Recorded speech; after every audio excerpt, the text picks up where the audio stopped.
وہ ساری تقریر جو ہے اس کا خلاصہ ہوتا ہے۔ الغرض اگر آپ اپنی کسی بات کو مجمع تک پہنچانا چاہیں، اپنے کسی موقف کو کسی تک جو ہے اس کا ابلاغ چاہتے ہیں، تو شعر جو ہے اس لحاظ سے سب سے بہترین ذریعہ ہے۔ جی ہاں، تو یہ کس کا ایک بہت بڑا فائدہ ہے۔ اس لیے آپ نے دیکھا ہوگا کہ جب بھی کہیں ہجوم یا کوئی مجمع یا کوئی جلسہ وغیرہ ہوتا ہے، لوگ جو ہیں وہاں نظمیں جو ہیں وہ پڑھتے ہیں، بلکہ جو منتظمین ہوتے ہیں وہ ان کو دعوت خاص دیتے ہیں کہ آئیں، تشریف لائیں اور آ کر جو ہے منظوم طریقے سے اشعار کے اندر اپنے جذبات کا اظہار فرمائیں۔ تو اس کے یہ 2 فائدے ہو گئے۔ نمبر 3، میں ذرا ویڈیو کو مختصر کروں گا کیونکہ اس طرح سے تو بات جو ہے بہت لمبی ہو جائے گی۔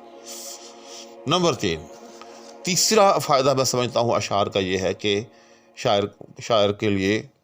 کہ اس کو جو ہے وہ بہت سارے جو ہے مشکل الفاظ ان کے معنی یاد ہو جاتے ہیں، اس کو بہت سارے لغات جو ہیں وہ یاد ہو جاتے ہیں۔ کیوں؟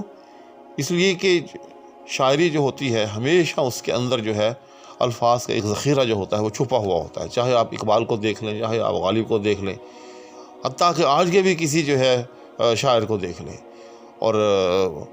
اس کو تھوڑا سا آپ جو ہے وہ پڑھیں، آپ کو یقین جانیے کہ الفاظ کا ایک اچھا خاصا ذخیرہ جو ہے وہ مل جائے گا۔ چنانچہ جو آدمی خود شاعری کرتا ہوگا تو پھر وہ تو یقیناً جو ہے لغات کے ایک ذخیرے کا حامل ہوگا۔ چنانچہ جیسے جیسے شاعر کوئی شاعری کرتا ہے تو اس کے جو لغات ہیں، اس کی جو ووکیبلری ہے، جی ہاں، اس میں اضافہ ہوتا رہتا ہے۔ تو یہ 3 فائدے ہو گئے۔ اس کے بعد فائدہ نمبر 4، جی ہاں، فائدہ نمبر 4 کہ یہ ہے کہ جب بھی ایک شاعر گفتگو کرتا ہے، جی ہاں، تو اس کی گفتگو کے اندر جو ہے ثنائے، بدائے اور ان الفاظ جو وہ اسے یاد ہوتے ہیں ان کی وجہ سے ایک خاص جو ہے تاثیر کی فضا جو ہے وہ بن جاتی ہے،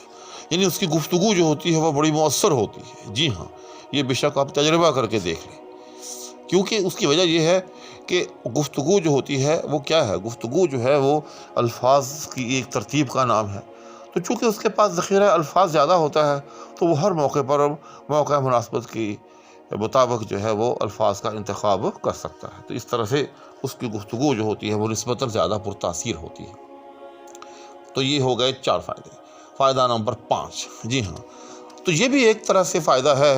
کہ جو بھی شاعر ہوتا ہے، چاہے چھوٹے پیمانے پر ہو چاہے بڑے پیمانے پر ہو، کچھ نہ کچھ جو ہے اس کی شہرت اور اس کی ناموری جو ہے وہ ضرور ہوتی ہے۔ جی ہاں، چاہے وہ اپنے، میں سمجھتا ہوں کہ محلے کی حد تک ہی کیوں نہ ہو، اپنے کالج، اپنے اسکول، اپنے انسٹیٹیوٹ کی حد تک ہی کیوں نہ ہو، تو پھر اس میں تو جیسے جتنا بڑا کوئی شاعر ہوگا یا جس کو جتنے مواقع میسر ہوں گے تو اسی اعتبار سے جو ہے اس کی شہرت جو ہے وہ پھیلتی چلی جائے گی۔ تو بہرحال نام و نمود ہونا، شہرت و ناموری جو ہے یہ بھی جو ہے اٹ سیلف ہر انسان کے اندر جو ہے اس کی خواہش جو ہوتی ہے وہ موجود ہوتی ہے، اور یقیناً یہ چیز جو ہے ہوتی ہے سب کو جو ہے وہ بھاتی ہے، اس میں کوئی شک ہی نہیں ہے۔ تو اس اعتبار سے ایک طرح شاعری کا یہ بھی فائدہ ہوتا ہے کہ انسان جو ہے اس کو ایک نمایاں مقام جو ہے معاشرے کے اندر حاصل ہو جاتا ہے۔ اس کے بعد ایک اور بڑا میں اب اہم اور آخری فائدہ اس چھوٹی سی جس کے اندر بتانے کے لیے آپ کے سامنے حاضر ہوں، وہ یہ ہے، جی ہاں، توجہ کیجیے گا کہ بہت ساری ایسی مشکل، یوں سمجھ لیں کہ خاص طور پر اسٹوڈنٹ کے لیے اس چیز کا بہت ضروری جو ہے اس کی ضرورت ہے کہ مثال کے طور پر ایک اسٹوڈنٹ ہے تھوڑی دیر کے لیے، اب اس نے ایک سوال جو ہے وہ تیار کیا، اب اس میں سے اس کی بہت ساری ہیڈنگز ہیں، اب اس کو اگر وہ ایک ایک کر کے یاد کرنا شروع کرے تو اس کے لیے بڑی مشکل ہو جائے گی۔ جی ہاں، لیکن اس کے برعکس، جی ہاں، اگر وہ انہی ہیڈنگز کو، جی ہاں، انہی شہ سرخیوں کو کسی ایک وزن کے اندر، کسی ایک مصرعے کے اندر، جی ہاں، ان کو وہ شعر کی صورت دے لے اور وہ شعر جو ہے وہ یاد کر لے، تو یقین جانیے کہ اس کا کام جو ہے وہ آسان ہو جائے گا، اس کا مسئلہ حل ہو جائے گا۔ جی ہاں، اور یہ میں کوئی خیالی بات نہیں کر رہا ہوں، بلکہ جو میرے احباب کچھ نہ کچھ کتابوں کے ساتھ تعلق رکھتے ہیں، بالخصوص عربی زبان کے ساتھ، وہ یہ جانتے ہوں گے، بلکہ میں آپ کو یہ چیز بتاتا ہوں سب احبابوں کو جو یہ چیز نہیں بھی جانتے، کہ پوری عربی کی گرامر، جی ہاں، جو پوری کی پوری نحو ہے، جی ہاں، وہ کسی اللہ کے بندے نے چند اشعار کے اندر جو ہے وہ منظوم کی ہوئی ہے۔ جی ہاں، اور وہ نظم جو ہے وہ کتابوں کے اندر جب بھی کوئی شخص جو ہے وہ عربی سیکھتا سکھاتا ہے تو ہو نہیں سکتا کہ وہ اس نظم کو جو ہے وہ نہ پڑھے اور نہ یاد کرے، کیونکہ وہ نظم اگر کسی کو یاد ہو جائے تو یوں سمجھ لے کہ اس کو جو ہے نا ایک طرح سے ساری نحو جو ہے وہ یاد ہو جاتی ہے۔ میں اس کی تھوڑی سی آپ کو ایک جھلک دکھاتا ہوں۔ مثال کے طور پر 17 حروف عربی کے اندر ایسے ہوتے ہیں کہ جہاں بھی وہ حروف آتے ہیں، جی ہاں، ان کے بعد جو بھی لفظ ہوگا اس کے نیچے جو ہے وہ زیر آئے گی۔ جی ہاں، اتنا تو آپ جانتے ہی ہوں گے کہ آپ مثال کے طور پر آپ پڑھ رہے ہوتے ہیں، کبھی آپ لفظ اللہ ہی ہے تھوڑی دیر کے لیے، کبھی اللہ پر آپ پیش دیکھتے ہیں، کبھی اللہ کے اوپر آپ زبر دیکھتے ہیں، کبھی اللہ کے نیچے جو ہے وہ زیر دیکھتے ہیں۔ تو اسی طرح سے کوئی بھی لفظ ہو، بیت ہے، کبھی بیت پر آپ جو ہے وہ پیش دیکھیں گے، کبھی بیت پر زبر دیکھیں گے، کبھی بیت کے نیچے جو ہے وہ زیر دیکھیں گے۔ الغرض یہ چیز آپ کو عربی کے اندر جو ہے بہت جو ہے وہ نظر آئے گی۔ تو اس کا طریقہ یہ ہوتا ہے کہ 17 ایسے حروف ہوتے ہیں عربی کے اندر کہ یہ جہاں بھی آتے ہیں، ان کو حروف جار کہتے ہیں، جی ہاں، کہ یہ جہاں بھی آتے ہیں یہ اپنے ماں باپ کو زیر دیتے ہیں، یعنی یہ جہاں بھی آئیں گے ان کے بعد جو بھی لفظ ہوگا ان کے نیچے جو ہے وہ زیر ہوگی۔ اب ایمانداری سے بتاؤ کہ یہ 17 حروف اگر آپ کو اس طرح سے لکھ کر دے دیے جائیں تو ان کو یاد رکھنا کتنا مشکل ہے، یقین جانیے۔ لیکن کسی اللہ کے بندے نے جو ہے ان 17 حروف کو جو ہے وہ ایک شعر میں منظوم کر دیا ہے۔ میں آپ کو وہ شعر سناتا ہوں۔ باؤ تاؤ کافو لامو واؤ منزو مز خلا ربا حاشا من عدافی ان علا حتی الا۔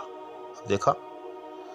تو کتنی آسانی کے ساتھ جو ہے باؤ تاؤ کافو لامو واؤ منزو مز خلا، اس طرح سے۔ اب یقین جانیے کہ جب بھی مجھے زندگی میں ضرورت پیش آئی ہے ان حروف جارہ کو کہیں بتانے کی، پڑھانے کی یا لکھنے لکھانے کی، تو قطعاً مجھے ویسے یاد نہیں رہتے۔ میں کیا کرتا ہوں، میں اس شعر کو جو ہے ایک مرتبہ دہرا لیتا ہوں، جی ہاں، تو شعر کو دہراتے ہی وہ 17 کے 17 حروف جو ہے وہ آ جاتے ہیں۔ اسی طرح سے اگلا شعر انا با انا کا انا لیتا لاکننا لال ناصب اسمندو رافع خبر زدو، اس طرح سے آگے کر کے۔ تو الغرض آپ شاعری کے اندر اگر آپ کے اندر قوت نظم ہے،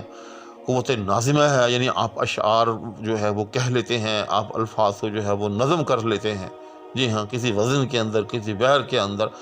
تو یوں سمجھیں کہ یہ ایک بہت بڑا خزانہ ہے، یہ ایک بہت بڑی صلاحیت ہے، جی ہاں۔ آپ یوں سمجھ لیں کہ پوری کتاب کا خلاصہ جو ہے چند مصروں کے اندر جو ہے وہ خلاصہ جو ہے آپ تیار کر سکتے ہیں۔ چند مصروں کے اندر جو ہے اس پوری کی پوری کتاب کی جو سمری ہے اس کو جو ہے وہ منظوم کر سکتے ہیں، اور منظوم کر کے اس نظم کو جو اگر آپ پھر یاد کر لیں تو یوں سمجھیں کہ چلتے پھرتے پوری کی پوری کتاب جو ہے وہ آپ کو زبانی یاد ہوگی، جی ہاں۔ تو یہ ایک بڑی اہم جو ہے ڈائمنشن ہے شعراء کے لیے کہ شعراء جو ہیں اس سے جو ہے وہ فائدہ اٹھا سکتے ہیں۔ اور پھر یہ ہے کہ یہ کسی اپنی ضرورت کے لیے بھی اس کا جو ہے فائدہ اٹھایا جا سکتا ہے، اور اگر وہ خلق خدا کے لیے بھلا کرنا چاہیں، جی ہاں، تو وہ کسی بھی اہم کتاب کو جو ہے وہ اٹھائیں، اس کو پڑھیں اور اس کی سمری نکالیں، پھر اس سمری کو جو ہے کسی عام فہم بحر کے اندر جو ہے چند اشعار کے اندر جو ہے اس کو منظوم کر دیں، جی ہاں۔ تو یہ کتنا بڑا جو ہے اس شخص کا اپنا بھی فائدہ ہوگا جو یہ کرے گا، اور خلق خدا کا بھی جو ہے وہ فائدہ ہوگا، جی ہاں۔ اور بہت سارے علوم ایسے ہیں جو قدیم زمانے میں بالخصوص عربوں کے اندر، چونکہ عرب جو تھے وہ عرب کا مطلب ہی زباں آور ہوتا ہے، یاد رکھیے گا۔ آپ نے ایک دو لفظ سنے ہوں گے، عربی اور عجمی، جی ہاں۔ عربی کا مطلب ہوتا ہے کہ جو زباں آور ہو، جو بولنا جانتا ہو، اور عجم اس کو کہتے ہیں جو گونگا ہو۔ عرب جو تھے وہ ہمیں گونگا کہتے تھے، جی ہاں، یعنی ہمیں تو بولنا ہی نہیں آتا۔ اور عرب جو تھے ان کے ہاں جو شعر و شاعری جو تھی وہ ان کی گھٹی میں پڑی ہوئی تھی، جی ہاں۔ تو وہ اس طرح سے ہی کرتے تھے کہ جو بھی چیزیں ہوتی تھیں، جو بھی انہیں یاد کرنا ہوتا تھا، جو بھی انہیں محفوظ کرنا ہوتا تھا، وہ ان کو منظوم صورت کے اندر جو ہے اس مواد کو جو ہے منظوم صورت میں وہ جو یاد رکھ لیتے تھے۔ الغرض یہ چند جو ہیں شاعری کے بہت ہی اہم قسم کے فوائد ہیں۔ تو اب میرا خیال یہ ہے کہ ویڈیو جو ہے وہ اس طرح سے تو بہت لمبی ہو جائے گی، اور اگر میں اب اس کے دوسرا پہلو اسی کے ساتھ متصل بیان کرنے لگ جاؤں گا تو اس کی طرف جو ہے توجہ بھی خاطر خواہ نہیں ہو پائے گی۔ تو آج کی نشست میں میں سمجھتا ہوں کہ شاعری کے یہ چند جو فوائد ہیں انہی تک محدود رہتے ہیں۔ انشاءاللہ العزیز پھر کبھی نشست ہوئی تو اس کے جو کچھ ایسے پہلو بھی ہیں کہ جن سے ہمیں جو ہے وہ بچنا چاہیے، وہ لے کر جو ہے آپ کی خدمت میں حاضر ہوں گا۔ اس وقت تک کے لیے اجازت چاہوں گا، لیکن اس دعا کے ہمراہ کہ اللہ جل شانہ ہم سب کو اور ہماری فیملیز کو اپنے حفظ و امان میں رکھے۔ اللہ حافظ۔